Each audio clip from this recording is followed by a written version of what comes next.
तो बच्चों, हम लोगों ने लास्ट टर्न पर जो चैप्टर समाप्त किया है उस चैप्टर का नाम क्या था? मॉलिक्यूलर बेसिस ऑफ हेरेडिटी या इनहेरिटेंस।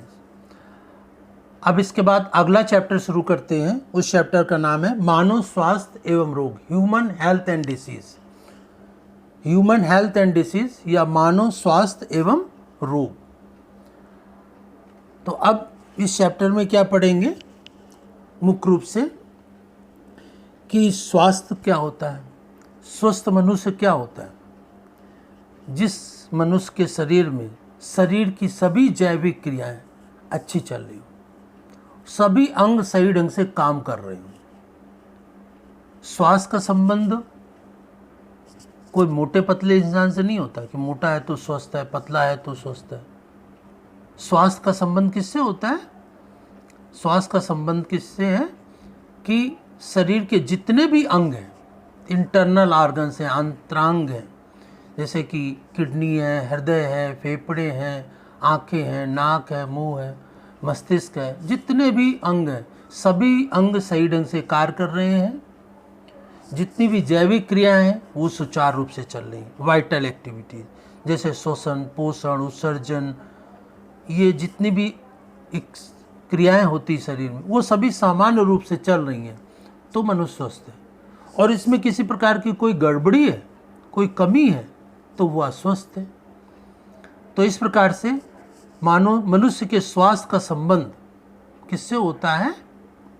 मनुष्य के स्वास्थ्य का संबंध उसकी शरीर के जितने भी अंग हैं सही ढंग से काम करते रहें और जितनी भी जैविक क्रियाएं हैं, वाइटल एक्टिविटी, वो सही ढंग से होती रहें, तो वो मनुष्य स्वस्थ होता है।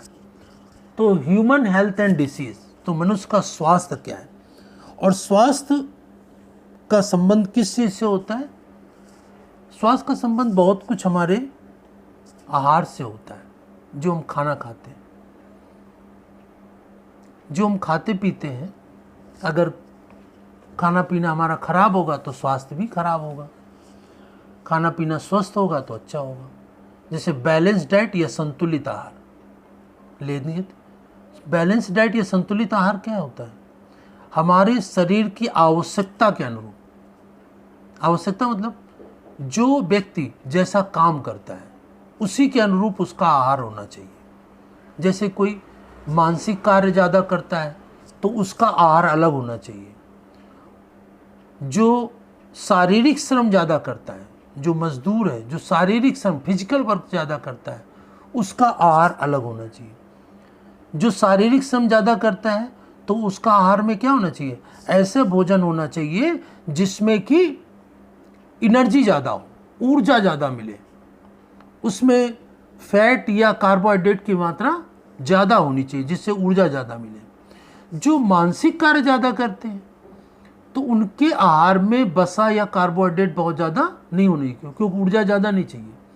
लेकिन उनके आहार में क्या ज़रूरी होता है कि सभी चीज़ें संतुलित मात्रा में हो, मतलब विटामिन पर्याप्त मात्रा में, ऐसे भोजन हो, विटामिन हो, मिनरल्स हो, ये सभी हो, और वसा की मात्रा कम हो क्योंकि वसा से ऊर्जा बहुत ज़्यादा मिलती है। ऊर्जा शरीर को दो चीज़ों से मिलती है, कार्बोहाइड्रेट से और वसा से। ये ऊर्जा के प्रमुख स्रोत हैं। लेकिन कार्बोहाइड्रेट ऊर्जा का अच्छा स्रोत है लेकिन बड़ा स्रोत नहीं है, और वसा या फैट, ऑयल, ये ऊर्जा के बड़े स्रोत हैं लेकिन अच्छे स्रोत नहीं है। तो वसा या तेल को, जैसे कोई आदमी बीमार होता है जिसका पाचन तंत्र खराब होता है तो डॉक्टर उसको तेल या घी खाने से मना कर देते हैं क्योंकि कमजोरी होने पर इसके जो तेल और वसा के जो अणु होते हैं बहुत ही जटिल होते हैं, कॉम्प्लेक्स होते हैं। तो हमारे शरीर के जो एंजाइम होते हैं, कमज़ोर शरीर में एंजाइम ज़्यादा बन नहीं पाते तो वो टूटते नहीं, और टूटने से उनका हजम नहीं होता है। तो इसलिए जो कमज़ोर होते हैं, बीमार होते हैं, जिनका पाचन तंत्र खराब होता है, उनको तेल घी बंद कर दिया जाता है। लेकिन कार्बोहाइड्रेट के अणु सरल होते हैं, ऊर्जा के अच्छे स्रोत होते हैं। कार्बोहाइड्रेट को हमारा शरीर बहुत आसानी से अवशोषित कर लेता है, एब्जॉर्ब कर लेता है, इसमें कोई परेशानी नहीं होती। अब जैसे कि कोई आदमी बीमार होता है, हॉस्पिटल जाता है, तो सबसे पहले उसको क्या चढ़ाया जाता है? उसको ग्लूकोज चढ़ाया जाता है। तो ग्लूकोज क्या है? कार्बोहाइड्रेट है। हमारे भोजन में भी जैसे कि गेहूँ है, चावल है, जितने भी फल होते हैं, सब्जियां होती हैं, इनमें सब में कार्बोहाइड्रेट होता है पर्याप्त मात्रा में। तो कार्बोहाइड्रेट को हमारा शरीर आसानी से अवशोषित करता है। तो ये ऊर्जा का अच्छा स्रोत है, बड़ा नहीं, अच्छा है। लेकिन वसा या फैट बड़ा स्रोत तो है, लेकिन अच्छा स्रोत नहीं है, क्योंकि कमजोर शरीर में इसका अवशोषण आसानी से नहीं हो पाता है, इसलिए यह अच्छा स्रोत नहीं होता है। तो इस प्रकार हमारा भोजन में बैलेंस होना चाहिए। पर्याप्त मात्रा में vitamin, minerals, carbohydrate, protein, fat, ये 5 चीज़ें सभी भोजन में संतुलित मात्रा में होनी चाहिए, शरीर की आवश्यकता के अनुरूप होनी चाहिए। उसी को हम बैलेंस डाइट या संतुलित आहार कहते हैं। अब स्वास्थ्य का संबंध आहार से तो होता ही है, इसके बाद नियमित एक्सरसाइज से भी होता है। जो लोग नियमित एक्सरसाइज करते हैं, टहलते हैं, एक्सरसाइज करते हैं, तो स्वस्थ शरीर रहता है। और अगर जो नियमित एक्सरसाइज वगैरह नहीं, योगा वगैरह नहीं करते हैं, एक्सरसाइज नहीं करते, टहलते नहीं हैं, तो अस्वस्थ हो जाते हैं। और जब अस्वस्थ हो जाते हैं तो डॉक्टर भी सलाह देते हैं कि आप सुबह शाम टहलिए, कुछ एक्सरसाइज करिए, तभी आप स्वस्थ रहेंगे।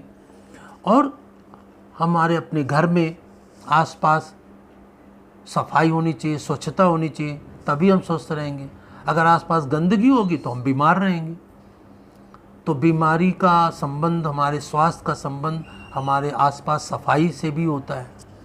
इसके अलावा जो हमारा पर्यावरण है वो भी अच्छा होना चाहिए।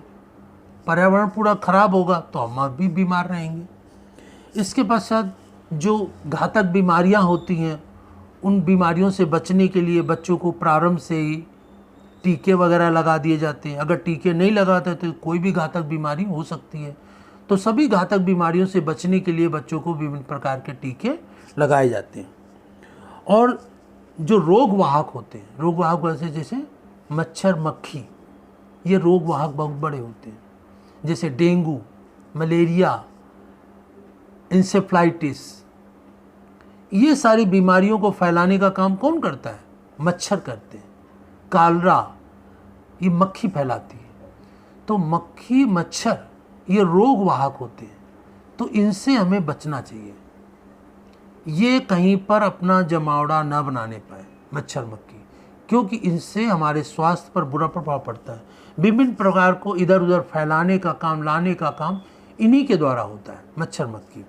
तो इनसे बचाव होना चाहिए।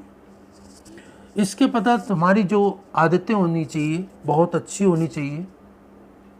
आदतें खाने पीने की अच्छा होना चाहिए, ताज़ा गर्म भोजन करना चाहिए, समय समय पर अपने हाथ के नाखून वगैरह को काटते जाना चाहिए, उनमें गंदगी नहीं होनी चाहिए, साफ़ पानी पीना चाहिए। तो ये सारी जो हमारी आदतें हैं वो अच्छी होनी चाहिए। और मस्तिष्क को स्वस्थ रखने के लिए हमारे जो सोच है वो भी अच्छी होनी चाहिए। उसमें अपना खेल कूद का भी कुछ समय होना चाहिए, जिससे कि मस्तिष्क स्वस्थ बना रहता है। और जो किसी भी व्यक्ति को किसी भी चीज़ से टेंशन फ्री होना चाहिए, तनावग्रस्त नहीं होना चाहिए। बच्चे भी कुछ तनावग्रस्त हो जाते हैं, तो उनको भी तनावग्रस्त नहीं होने चाहिए, क्योंकि तनाव से अनेक घातक बीमारियां हो जाती हैं। और योगा वगैरह, एक्सरसाइज वगैरह करते रहें तो स्वस्थ बने रहेंगे, मानसिक रूप से भी और शारीरिक रूप से। तो ये स्वास्थ्य के लिए कुछ चीज़ें महत्वपूर्ण होती है। क्या क्या चीज़ें महत्वपूर्ण होती है वो मैंने आपसे डिस्कस की। और समाज का कोई भी जानवर, मनुष्य नहीं, मनुष्य तो है ही, लेकिन इसके अलावा कोई भी जानवर या कोई भी मनुष्य हमारे वातावरण में कहीं पर भी किसी रोग से पीड़ित है, तो उस रोग का फैलाव हमारे समाज में, हमारे वातावरण में हो सकता है और उससे सभी लोग प्रभावित हो सकते हैं। तो हमारा पूरे समाज के सभी व्यक्ति स्वस्थ होंगे, तभी हम भी सब स्वस्थ होंगे। तो सभी को स्वस्थ होना चाहिए। हमारे पास जैसे कि बरसात के दिनों में सर्दी जुकाम हो जाता है, अगर क्लास में बैठे हुए बगल के व्यक्ति को जुकाम है, वो छींकता है, खांसता है, तो बगल में बैठा वाला जो व्यक्ति है उसको भी सर्दी जाके हो जाएगी, सर्दी हो जाएगी, जुकाम हो जाएगा, खांसी हो जाएगी। तो अगर वो बीमार है तो आप भी बीमार पड़ जाएंगे। तो हमारे वातावरण में आसपास रहने वाले सभी व्यक्ति स्वस्थ होने चाहिए, तभी हम भी स्वस्थ रह सकते हैं। और इसके पश्चात स्वास्थ्य की जानकारी कि कैसे हम स्वस्थ रह सकते हैं, क्या चीज़ हमारे शरीर के लिए और हमारे लिए हानिकारक है, लाभदायक है, कौन कौन सी, इस सब का ज्ञान सभी को होना चाहिए। स्वास्थ्य की जानकारी सभी व्यक्तियों को होनी चाहिए कि कौन सी चीज़ खाने से, क्या करने से हम स्वस्थ रह सकते हैं, क्या खाने पीने से, क्या न करने से हम लोग स्वस्थ रह सकते हैं। ये सब का ज्ञान सभी को अच्छी प्रकार से होना चाहिए। तो ये तो हमारे कुछ मानव स्वास्थ्य स्वस्थ रहने के लिए प्रक्रियाएं मैंने बताई। इसके बाद आगे डिस्कस करते हैं कि हमारे शरीर में कितने प्रकार के रोग होते हैं। तो हमारे शरीर में 2 प्रकार के मुख्य रोग होते हैं। कौन कौन से रोग होते हैं? एक तो जन्मजात या आनुवांशिक या जेनेटल डिसीजेज होती हैं, जेनेटिक डिसीजेज होती हैं। तो कुछ जो रोग जन्मजात होते हैं या आनुवांशिक रोग होते हैं, बीमारियां होती हैं, तो वो बीमारियां सदैव बनी रहती हैं, उनका कोई इलाज नहीं होता है। जैसे कि हम लोगों ने आनुवांशिक बीमारियों के रूप में पढ़ा है, आनुवांशिक बीमारी जैसे पढ़ चुके पिछले चैप्टर में, हीमोफीलिया, कलर ब्लाइंडनेस, ये कैसी बीमारियां हैं? आनुवांशिक बीमारियां। सिंड्रोम की बीमारी जिसमें क्रोमोसोम की संख्या घट या बढ़ जाती है, जैसे डाउन सिंड्रोम, तो जीन की संरचना और संख्या, क्रोमोसोम की संख्या और संरचना में परिवर्तन के कारण किसी प्रकार की जो बीमारी उत्पन्न हो जाती है वो जन्मजात या आनुवांशिक बीमारी होती है। और ये आनुवांशिक बीमारी जल्दी से ठीक नहीं होती। तो ये आनुवांशिक बीमारियां होती हैं। और कुछ दूसरी प्रकार की बीमारियां जो होती हैं वो उपार्जित बीमारियां होती हैं। उपार्जित बीमारियां या एक्वायर्ड डिसीजेज होती हैं। उपार्जित या एक्वायर्ड बीमारी जो हमारी गलत आदतों से, गलत खान पीन से, गलत गंदे वातावरण में रहने से हमारे शरीर में उत्पन्न हो जाती है, तो वो उपार्जित या एक्वायर्ड बीमारियां होती हैं। गलत खान पीन से, बैलेंस डाइट ना लेने से, एक्सरसाइज ना करने से और खराब आदतों की वजह से तमाम प्रकार की बीमारियां होती हैं। तो ये सभी बीमारियां उपार्जित या एक्वायर्ड डिसीजेस कहलाती हैं। तो उपार्जित या एक्वायर्ड डिसीजेस क्या होती हैं? जो कि हमारे द्वारा विभिन्न प्रकार के गलत आदतों से, पूरी जानकारी ना होने से किसी के बारे में हो जाती है। तो ये 2 प्रकार की बीमारियां, जन्मजात या आनुवांशिक बीमारी किसके कारण होती है? जीन की संख्या और संरचना में परिवर्तन के कारण, या गुणसूत्रों या क्रोमोसोम की संख्या और संरचना, नंबर और स्ट्रक्चर में परिवर्तन के कारण आनुवांशिक या जेनेटिक डिसीजेज हो जाती है। और उपार्जित या एक्वायर्ड डिसीजेज किसके कारण होती है? उपार्जित या एक्वायर्ड डिसीजेज होती हैं हमारे गलत खान पीन के कारण, गलत आदतों के कारण और सभी चीज़ों के बारे में समुचित जानकारी ना होने के कारण ही उपार्जित बीमारियां हमारे शरीर में उत्पन्न हो जाती हैं। तो ये 2 प्रकार की बीमारियां होती हैं। अब जो जन्मजात बीमारी हो जाती है, इस पर हमारा नियंत्रण नहीं होता।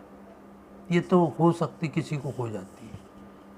लेकिन जो उपार्जित या एक्वायर्ड बीमारियां हैं, इन बीमारियों से हम बच सकते हैं अगर सभी चीज़ों के बारे में अच्छी आदतों के बारे में और खान पीन के बारे में हमारे पास पर्याप्त जानकारी हो जाए स्वास्थ्य के बारे में, तो ये उपार्जित या एक्वायर्ड बीमारियों से हम लोग बच सकते हैं।